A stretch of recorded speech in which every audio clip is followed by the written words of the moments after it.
तो हेलो दोस्तों, बहुत बहुत स्वागत है आज के वीडियो में। तो दोस्तों, जैसा कि आपको पता होगा कि हमारे चैनल पे पाइथन की सीरीज़ चल रही है, तो उसी की कंटिन्यूशन में दोस्तों आज एक और वीडियो लाए हैं। आज के वीडियो में दोस्तों वेरिएबल्स के बारे में बात करेंगे। जी हाँ दोस्तों, तो होता क्या है कि प्रोग्रामिंग करने लग जाते हैं लेकिन लास्ट तक भी समझ नहीं आता कि ये वेरिएबल्स क्या है और क्यों उनका यूज़ कर रहे हैं, क्या है। तो दोस्तों मैं आपको गारंटी दे सकता हूँ, अगर आप वीडियो पूरा देखेंगे तो आपको वेरिएबल्स 100% समझ में आ जाएगा, कोई भी डाउट नहीं रहेगा। इसलिए वीडियो को लास्ट तक देखें ज़रूर से। और अगर आपने अभी तक चैनल को सब्सक्राइब नहीं किया तो चैनल को सब्सक्राइब कर लीजिए, क्योंकि हम इस चैनल में ऐसे ही नए नए सीरीज़ पाइथन के ऊपर लाते हैं। ठीक है दोस्तों, चलिए। तो सबसे पहले तो दोस्तों नई फाइल बना लेते हैं। जैसा कि पिछली अपने वीडियो के लिए अपन ने पिछली फाइल बनाई थी, आज एक नई फाइल बना लेते हैं वेरिएबल्स के लिए। इसका नाम रख लेते हैं वेरिएबल्स क्यूट। ठीक है दोस्तों, ये अपनी नई फाइल बन गई है। चलिए, अब सबसे पहले बात करते हैं वेरिएबल्स होते क्या है। वेरिएबल्स नाम तो आपने सुना ही होगा, और नहीं सुना हो तो भी कोई बात नहीं, वेरिएबल्स बात करते हैं। चलिए, उससे पहले मैं आपको एक सिंपल रियल लाइफ एग्जांपल देता हूँ। आप कोई भी बाजार से सामान खरीद के लाते हैं, आप उस सामान को कहीं ना कहीं पे अपने घर में स्टोर करते हैं।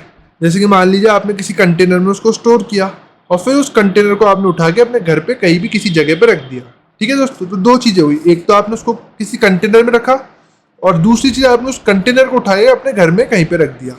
सेम काम दोस्तों कंप्यूटर में होता है। आप किसी भी वैल्यू को प्रोग्रामिंग के अंदर आप किसी भी वैल्यू को एक वेरिएबल में स्टोर कर सकते हैं। तो वेरिएबल क्या होता है? वेरिएबल एक कंटेनर होता है जो कि आपकी किसी भी वैल्यू को कंप्यूटर की मेमोरी में स्टोर कर देता है, और जहाँ पे स्टोर करता है दोस्तों वहाँ का एक एड्रेस मिल जाता है। ठीक है दोस्तों, बस यही है वेरिएबल, इतनी सी चीज़ है। तो वेरिएबल क्या है? वेरिएबल एक कंटेनर है जिसमें आपकी कोई भी एक वैल्यू स्टोर हो जाएगी, जो कि कंप्यूटर की मेमोरी में स्टोर हो जाएगी, और उसको एक कुछ ना कुछ एड्रेस मिल जाएगा। बस दैट्स इट, यही है वेरिएबल दोस्तों। जैसे कि अब एक एग्जांपल बनाते हैं। अब सबसे पहले एग्जांपल करने से पहले बात करते हैं कि वेरिएबल अपन यूज़ क्यों करते हैं। तो मान लीजिए आपको दोस्तों एक वैल्यू है, उस वैल्यू को आपको कई बार यूज़ करना है प्रोग्राम में। मान लीजिए आपको 10 बार यूज़ करना है, तो बार बार आप उस वैल्यू को लिखे, इसकी जगह आप क्या करिए, आप उसको एक वेरिएबल में स्टोर कर लीजिए, और फिर उसकी जगह आप क्या कर सकते हैं, डायरेक्टली उस वेरिएबल के नाम से उस वैल्यू को एक्सेस कर सकते हैं। ठीक है दोस्तों, चलिए अब शुरू करते हैं। जैसा कि अब यहाँ पे अब सिंपल सा अपन एक वेरिएबल बनाते हैं। अपन बनाते हैं अपना var1, वेरिएबल 1 इक्वल्स टू, मैंने डाल दिया 10। तो ये क्या बन गया अपना दोस्तों, अपना एक वेरिएबल बन गया, वेरिएबल जिसका नाम है var1, और इसकी वैल्यू कितनी है 10। अब अपन इसको प्रिंट करा के देखते हैं। जैसा कि मान लो मुझे प्रिंट करना है दोस्तों var1 को। अब जब मैं var1 को प्रिंट करूंगा दोस्तों तो क्या होगा, आप देखिएगा क्या वैल्यू है दोस्तों उसकी 10। आगे आपको बात समझ दोस्तों, बस ये वेरिएबल का कॉन्सेप्ट। वेरिएबल में अपन कोई भी एक वैल्यू स्टोर करा देते हैं और उसको फिर आगे अपन यूज कर लेते हैं। ठीक है दोस्तों, अब इसमें मैंने आपको एक बात और कही थी कि हर एक वेरिएबल का कंप्यूटर के अंदर कुछ मेमोरी बनती है। अब वो मेमोरी क्या होगी, वो कैसे चेक करेंगे? तो दोस्तों वो अपन निकाल सकते हैं, एक फंक्शन होता है आईडी की मदद से। देखिए, आपने लिखा, सारा प्रिंट डाल दिया, इसके बाद आप एक फंक्शन होता है आईडी नाम से, आपने आईडी लिखा, आईडी के बाद आपने डाल दिया var1। ठीक है दोस्तों, अब आप जब इसको एक बार रन कराएंगे तो आप देख सकते हैं दोस्तों, ये इसकी जो आईडी आई है, ये क्या है, इसका एड्रेस है। इसकी मदद से आप इसका एड्रेस निकाल सकते हैं। ये इसका एड्रेस है जो अपना अपन ने वेरिएबल बनाया, इसकी वैल्यू का ये एड्रेस है। ठीक है दोस्तों, अब एक खास बात आपको बताऊं, अगर आप सी और C++ या जावा पढ़ के आए हैं तो यहाँ पे जो दोस्तों अपन को कंप्यूटर जो एड्रेस स्टोर करा, जो एड्रेस एलोकेट कराता है, वो एड्रेस इसकी वैल्यू के बेसिस पे कराता है, ना कि नाम के बेसिस पे। C++ और जावा में क्या होता है दोस्तों, जो वेरिएबल का नाम है उसके अकॉर्डिंग इसको एक एड्रेस मिलता है। जैसे मान लो ये पे var1 है, अब var2 आप जैसे ही एक दूसरा वेरिएबल बनाते तो क्या होता, उसको एक अलग एड्रेस मिलता, इर्रिस्पेक्टिव उसकी क्या वैल्यू, उससे कोई मतलब नहीं है, उसको एक अलग एड्रेस मिलता। लेकिन दोस्तों पाइथन में क्या होता है, वैल्यू के ऊपर डिपेंड करता है। जैसे कि मान लो मैंने var1 बनाया 10, जिसकी वैल्यू 10 है, अगर मैं var2 बनाऊं और उसकी वैल्यू भी अगर सेम 10 ही हो, तो जो दोस्तों इनका जो एड्रेस एलोकेट होगा वो सेम एलोकेट होगा। मैं आपको ये चीज़ करके दिखाता हूँ। अब आप देखिए एक बार, मैंने var1 बनाया 10, अब मैं बनाता हूँ var2। ठीक है दोस्तों, जिसकी वैल्यू में सेम 10 डाल देता हूँ। अब जरा सबसे पहले तो अपन इसको प्रिंट कराते हैं var2 को। ठीक है, पहले एक बार इसको मैं आपको प्रिंट करा के दिखाता हूँ उसकी वैल्यू क्या है। ठीक है दोस्तों, तो इसकी वैल्यू क्या आ रही है, var2 की भी 10 आ रही है। ठीक है, अब अपन इसकी आईडी देखते हैं, इसकी आईडी क्या बनी है, जो इसका एड्रेस है वो क्या बना है, क्योंकि ये अलग वेरिएबल है तो उसका अलग एड्रेस बनना चाहिए। लेकिन दोस्तों अब देखिए आप क्या होता है इसमें। अब जैसे कि आपने इसको प्रिंट कराया, देखिए दोस्तों आप देख सकते हैं इन दोनों का जो एड्रेस है बिल्कुल सेम है। तो ये चीज़ बहुत ध्यान रखने वाली बात है, ये बहुत एडवांस कॉन्सेप्ट है, सब आपको नहीं बताते, लेकिन मैं आपको बता रहा हूँ कि इसमें जो क्या होता है दोस्तों, जो एड्रेस बनता है वो वैल्यू के ऊपर बनता है, ना कि नाम के ऊपर। वेरिएबल के नाम से मतलब नहीं है, यहाँ पे वैल्यू का मतलब है, क्योंकि वैल्यू दोनों की 10 थी तो उसने दोस्तों क्या किया, सेम एड्रेस दे दिया। अब अपन वैल्यू एक बार चेंज करके देखते हैं। सबसे पहले अपन यहाँ पे वैल्यू 20 कर देते हैं। ठीक है दोस्तों, अब अपना var1 तो 10 है, var2 20 है। अब आप जरा इसको देखिए एक बार, इसमें रन करते हैं अपन। अब आप देख सकते हैं दोस्तों इसका क्या एड्रेस हो गया है, एड्रेस इसका चेंज हो गया है, ऊपर अलग एड्रेस है, नीचे अलग एड्रेस है। तो यहाँ पे दोस्तों ये चीज़ ध्यान रखने वाली बात है कि जैसे ही आपने वैल्यू चेंज की, अब इसने क्या किया, इसको एक नया एड्रेस अलोकेट कर दिया। ठीक है दोस्तों, यहाँ तक मेरे हिसाब से आपको कोई डाउट नहीं आया होगा। चलिए अब आगे कुछ और फंक्शनैलिटी देख लेते हैं। अब इसमें एक चीज़ और देखते हैं दोस्तों, जैसे कि अभी आप var1 लिख रहे हैं, अब आप इसमें एक गलती और हो सकती है। अगर आप कभी भी अपन वेरिएबल्स को इस डबल इन्वर्टेड कॉमास या कोट्स के अंदर नहीं लिखते, क्योंकि वो अपन क्या लिखते हैं, स्ट्रिंग लिखते हैं। जैसे कि आप देखिए, आपने मान लो var1 लिखा है यहाँ पे, ठीक है, मैं थोड़ी देर के लिए इसको हटा देता हूँ, var2 का अब अपना कोई यूज़ नहीं है। ठीक है, इसको हटा देते हैं, आईडी भी हटा देता हूँ दोस्तों तो आपको समझाने के लिए। अब देखिए दोस्तों दो स्टेटमेंट है, पहले तो ऊपर तो लिखा है मैंने var1 बिना इन्वर्टेड कॉमास के, और नीचे लिखा है मैंने वही सेम var1 लेकिन डबल इन्वर्टेड कॉमास में। अब उसके बाद रन करिए, देखिए दोस्तों ऊपर तो क्या आया, 10 जो अपनी वेरिएबल था वो प्रिंट हो गया, और नीचे क्या आया दोस्तों, var1 लिखा हुआ आ गया। क्यों, क्योंकि इसने अभी इसको वेरिएबल नहीं माना, इसने क्या माना इसको, इसने अभी इसको एक नॉर्मल स्ट्रिंग माना है। अगर आप कभी भी डबल इन्वर्टेड कॉमास के अंदर लिखेंगे तो वो इसको एक स्ट्रिंग मानेगा, ना कि वेरिएबल। ठीक है, तो ये चीज़ आपको अच्छे से ध्यान रख लेनी है, कई बार ये मिस्टेक होती है, इसलिए अब मैंने आपको बता दिया है क्लियर।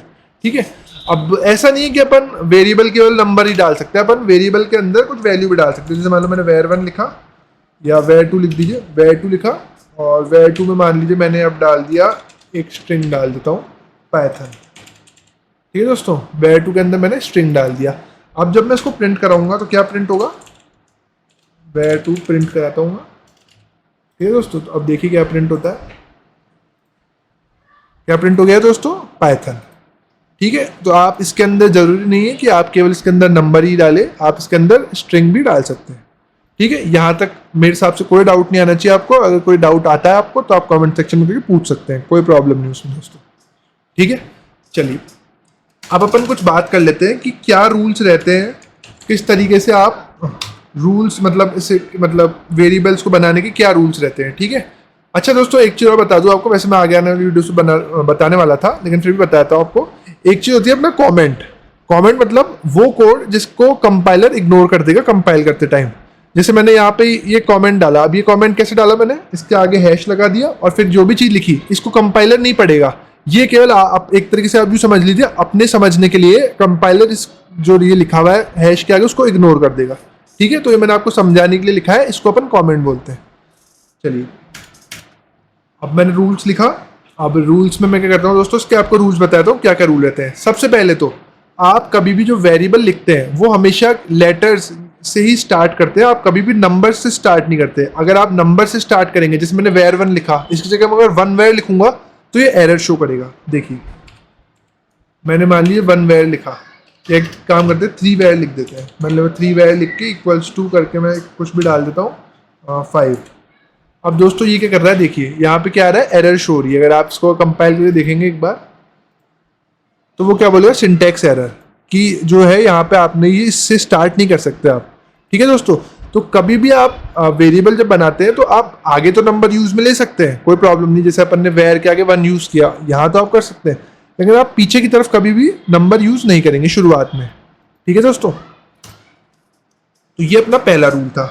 इसके अलावा एक चीज और आपको बता दूं, आप यहाँ पे जैसे इसके बीच में गैप नहीं दे सकते। जैसे मान लो मैंने लिखा var और फिर मैंने लिख दिया 1, इस तरीके से मैंने लिखा, तो ये गलत है दोस्तों। आप बीच में स्पेस नहीं दे सकते। ये अभी आप इसको अगर रन करेंगे तो ये फिर से एरर शो करेगा। देखिए ये बोलेगा इनवैलिड सिंटैक्स, आप इसके बीच में जगह नहीं दे सकते।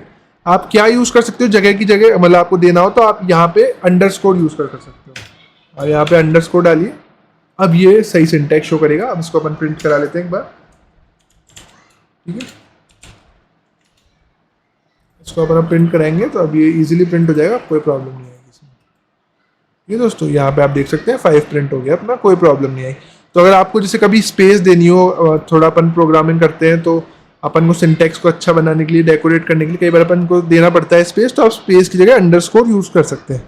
वैसे ही जैसे आपको शुरुआत में अगर आप, मैंने आपको बोला आप कोई भी नंबर्स या स्पेशल कैरेक्टर्स शुरुआत में यूज़ नहीं कर सकते, ठीक है, लेकिन आप अंडरस्कोर शुरुआत में यूज़ कर सकते हैं। जैसे आप अंडरस्कोर लिख के लिख दीजिए var1 या var3 लिख दीजिए, मान लीजिए var3 डाल के आप कुछ भी वैल्यू डाल दीजिए, मान लीजिए 7 डाल दिया अपन ने, 76, और उसको प्रिंट करा के देख लीजिए,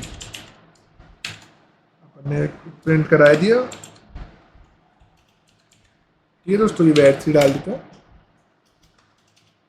अब इसको अगर आप प्रिंट कराएंगे तो ये सक्सेसफुली एग्जीक्यूट हो गया, कोई प्रॉब्लम नहीं आया। ठीक है दोस्तों, तो आप शुरुआत में अंडरस्कोर यूज़ कर सकते हो, उसमें कोई प्रॉब्लम नहीं है, लेकिन आप शुरुआत में कोई भी स्पेशल कैरेक्टर या नंबर नहीं यूज़ कर सकते। ठीक है, तो ये अपने कुछ रूल्स हैं जो कि अपन को ध्यान रखने पड़ते हैं, और नहीं तो कई बार क्या होता है, अगर अपन गलत करते हैं तो प्रॉब्लम आ जाती है। तो दोस्तों ये था पाइथन वेरिएबल्स के ऊपर कंप्लीट ट्यूटोरियल। इसमें आपको दोस्तों A to Z complete guide किया है कि क्या होते हैं वेरिएबल्स, कैसे बनाते हैं, और सब कुछ एवरीथिंग इस वीडियो में पूरा एक्सप्लेन है। अगर आपको कोई भी चीज़ समझ नहीं आई हो तो आप कमेंट करके पूछ सकते हैं। तो दोस्तों आज की वीडियो में इतना ही। अगर वीडियो अच्छा लगा हो तो वीडियो को प्लीज़ लाइक कर दीजिएगा, इससे दोस्तों हमें भी मोटिवेशन मिलता है। और इसके अलावा दोस्तों अगर आप पाइथन की इसी पूरी सीरीज़ में जुड़े रहना चाहते हैं तो चैनल को सब्सक्राइब कर लीजिए, जिससे कि आप आगे आने वाले कोई भी वीडियो मिस ना करें। चलिए दोस्तों आज की वीडियो में इतना ही, मिलते हैं फिर नेक्स्ट वीडियो में, जब तक के लिए गुड बाय।